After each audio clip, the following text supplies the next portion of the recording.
to the body.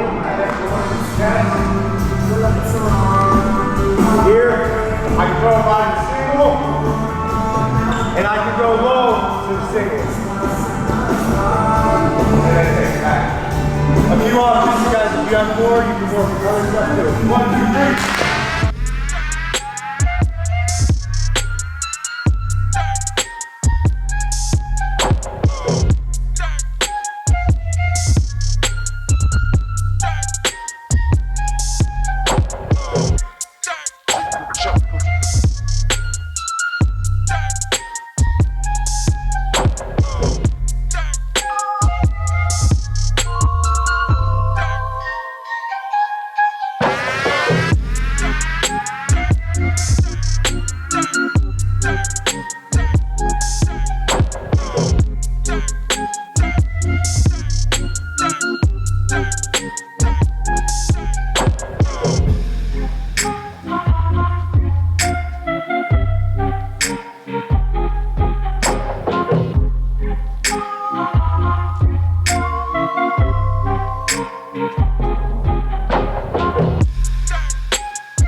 So here we are. This is Coach Kemp. You may know him as one of the best wrestlers of all time, 3-time world champ. He's also got his master's in business. This is Alex Munoz. Wrestled Oklahoma State. No separation. 5-0 as a pro fighter. Working on these wrestling techniques. Clay Guida, the carpenter. Caveman. Mush, Murdoch. He's got his own award for our team banquet every year for being such a sweet guy. Got Andrew Coyne, he's been with us since he was a little kid, and Amir, he's been with us since he was like 14 or so. You guys are both professionals.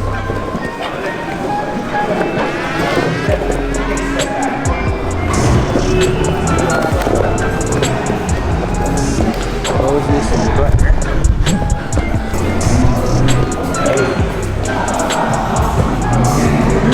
This is Hector. He also played the Jesus in Big Lebowski. He's a hard-working mofo. Super Sage over there supervising as he recovers. Got more. Brewer. 6'6", 200 pounds. Basketball player. We got the cutthroat assassin over here. Jarrell. Big boy. Cutthroat's been with us since he was a little kid. He actually had cancer in his jaw. He was out for 2 years, and now he's back.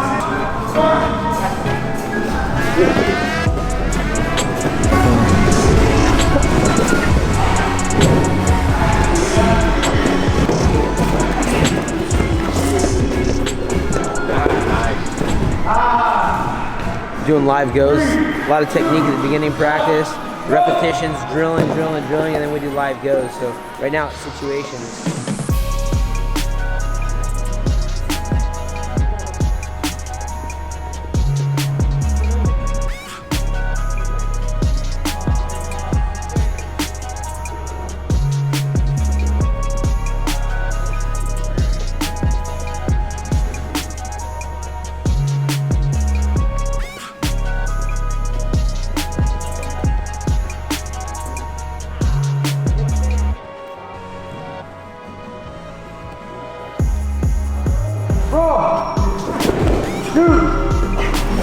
Shoot!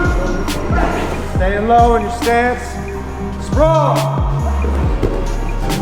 Sprawl! Sprawl! Sprawl! Back to jogging. Good work. Right? Oh yeah. Nice work. Good work.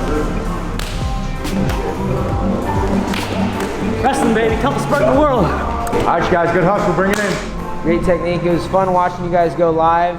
You know, it's funny because you can make up a lot of ground on someone that's more technical than you by being mentally tough and staying in good position.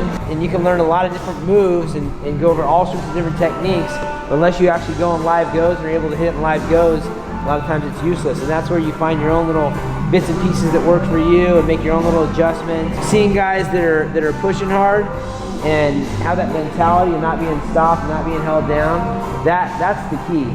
And then we add all the techniques to it, which is what coaches have been working on with you guys, right? Build up that repetition, build up the different tools that you can use, and then you have to be able to implement it. So we have to get these live goes in. If you're not up to par or you're feeling like you're getting your butt kicked, do more live goes, right? John, if you feel like you want to extra couple rounds in at your own time, ask one of your teammates, ask one of your friends, ask Amir if he wants to do some rounds, or ask Duffy, ask Hector. Hector's always down to do extra rounds, you know, and get some matches in, you know, get that kind of work in. The other thing was, Coach Kemp jumped into practice today. He doesn't do practice very often. He's 62 years old, but I looked around and I don't know if he's tired or not because he's got a poker face. I think he's not tired because he's been doing this for years and he understands how to utilize his body, but I know that if he were tired, I wouldn't be able to tell anyways because he's got this poker face going. And he looked exactly the same before practice started, which is, that takes a lot of training to do that also. There's gonna be a time in a fight where you're friggin' tired, you may be rocked, you may have a broken rib, which I've had 2 different times. You may have a broken hand, which I've had on occasion. Chad Mendes has had on occasion.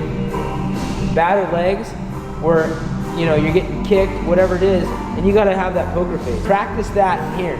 I like to think about this professor that I had. He was my statistics teacher at UC Davis, and he used to say he became the guy that like everyone went to with the problem that couldn't be fixed, and he would take it and they, you know, give him the mathematical problem or statistical problem and give it to him and everyone is having trouble with, and he would take it home and he would call his mentor and he would stay up all night and he would figure it out and he'd go through all these different scenarios and then finally get it done.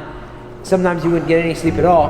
Then he'd go back to the person that gave it to him and he'd just hand it over and be like, oh, here you go. And they'd be like, wow, thank you so much. And he became the guy that everybody went to for those problems, and he got a reputation for being this genius when he was really just working harder than everybody. And so I like guys that show when they're working hard. You know, I like to be out there on a pedestal working hard, but there's also getting that work done that nobody sees to get that edge. And that can be a lifestyle change, that can be extra strength and conditioning, extra research you're doing on your diet. But those little advantages are out there, and sometimes it's time to show the world that you're working hard. Scream when you're going. That's great. That's motivating. Energy comes up in the room. And there's times to be getting that extra work and make it look easy. Right? Come in here and beat up everybody and be like, no problem. I'm just that good. Right? So think about that, guys. Find those edges. Anything else? Nope. Let's go, guys. Good stuff. Good hustle with that. Thanks, Alex. Thank you. And then let's go win on 3. 1, 2, 3. Win. Alex runs a good practice. The team here, the atmosphere, it's just great. So we had a good scrap today. I went with Coach Kemp. This guy's an animal. He's walking up the stairs there. Just how we just rounded off between those two and went through some wars today. My body will feel it tomorrow for sure. Practice was great today. Good hustle, good push. Guys killed it.